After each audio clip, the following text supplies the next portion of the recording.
आकाश news, खबरों की तह तक, खबरों की तह तक, खबरों की तह तक, खबरों की तह तक। और जोन में चेयरमैन कौन है ये भी आप लोग जानते हैं। तो सीलिंग किनके द्वारा हो रही है, किनके द्वारा कराई जा रही है, ये मुझे बताने की जरूरत नहीं है। आप लोग अच्छे से जानते हैं कि ये सीलिंग डीसी और जोन चेयरमैन उनके कहने पर सभी वार्डों में कराई जा रही है। और दूसरे पार्षद दूसरे वार्ड में कैसे इंटरफेयर कर सकते हैं।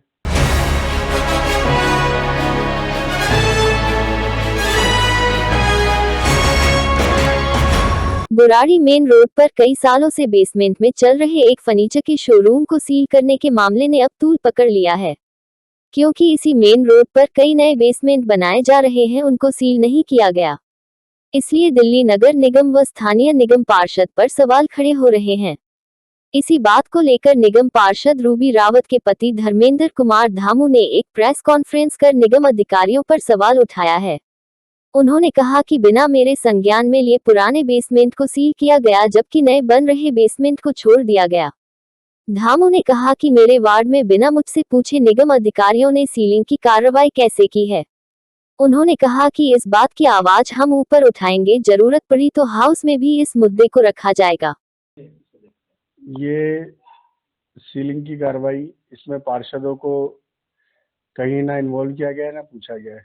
और आज केंद्र में सरकार भाजपा की है, राज्य में सरकार भाजपा की है, और जोन में चेयरमैन कौन है ये भी आप लोग जानते हैं। तो सीलिंग किनके द्वारा हो रही है, किनके द्वारा कराई जा रही है, ये मुझे बताने की जरूरत नहीं है। आप लोग अच्छे से जानते हैं कि ये सीलिंग डीसी और जोन चेयरमैन उनके कहने पर सभी वार्डों में कराई जा रही है। और दूसरे पार्षद दूसरे वार्ड में कैसे इंटरफेयर कर सकते हैं। अगर हमारे यहाँ कोई कमी है, दिक्कत है, तो वो हम लिख के देंगे ना, उस पर कार्रवाई होगी। तो इस तरीके से दूसरे वार्ड में जो वो इंटरफेयर कर रहे हैं वो भी गलत है। और ये जो कार्रवाई हुई है ये पार्षदों को बताकर होनी चाहिए, ताकि अगर कुछ गलत है तो हम उसमें देखेंगे और उसकी जांच करेंगे, उसके बाद कार्रवाई करेंगे।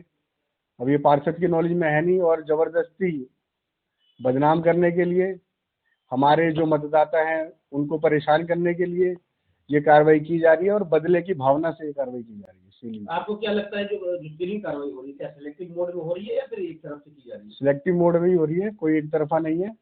लोगों को जानबूझ के टारगेट किया जा रहा है, और टारगेट कर करके जो उनके विरोधी हैं उनके ही जो दुकान है और ये उनके जो भी बिजनेस चीजें हैं उन पे लगातार सीलिंग हो रही है। खासकर एक ही बिल्डिंग तो सिर्फ मैंने कहा ना कि बदले की भावना से की गई है और लोगों को परेशान करने के लिए। और दिल्ली, ये तो रिकॉर्ड रहा है कि दिल्ली में जब जब भाजपा की सरकार बनी है तो दिल्ली के अंदर सीलिंग बढ़ी है। तो क्या यही करेंगे, जो अगर कार्रवाई गलत तरीके से हुई है तो कानूनी कार्रवाई होनी चाहिए। नहीं, हम लोग डीसी से मिलेंगे, इस पर बात करेंगे और सही से जांच करके जो बिल्डिंगें गलत हैं, जहाँ बेसमेंट बनी हुई है, और उनके मालिकों से ही बात होनी चाहिए।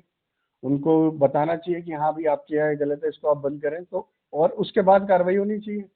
पर आनन फानन में सीधे जाके किसी के यहाँ भी सील कर दो, ये गलत है। क्या कुछ पता चल पाया है कि एक को टारगेट सब जानते हैं किसका आते हैं और कौन टारगेट कर रहा है। बिल्कुल इन पे कार्रवाई होनी चाहिए। बुराड़ी बाईपास से लेके अमृत विहार मोड़ नथुपुरा तक कई ऐसी बिल्डिंगें हैं जिनमें अभी नई बिल्डिंगें बन रही है और उनके अंदर बेसमेंट बन रही है, तो उन पे कार्रवाई क्यों नहीं हो रही है? उन पे भी कार्रवाई होनी चाहिए। और कौन से अधिकारी पीछे इन सब चीज के, उन पे भी कार्रवाई होनी चाहिए, उनकी भी जांच होनी चाहिए।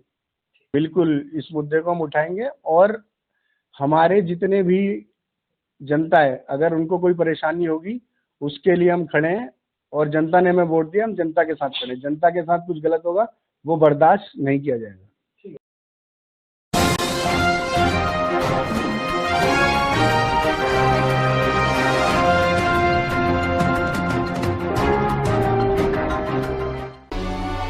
आकाश न्यूज, खबरों की तह तक, खबरों की तह तक, खबरों की तह तक, खबरों की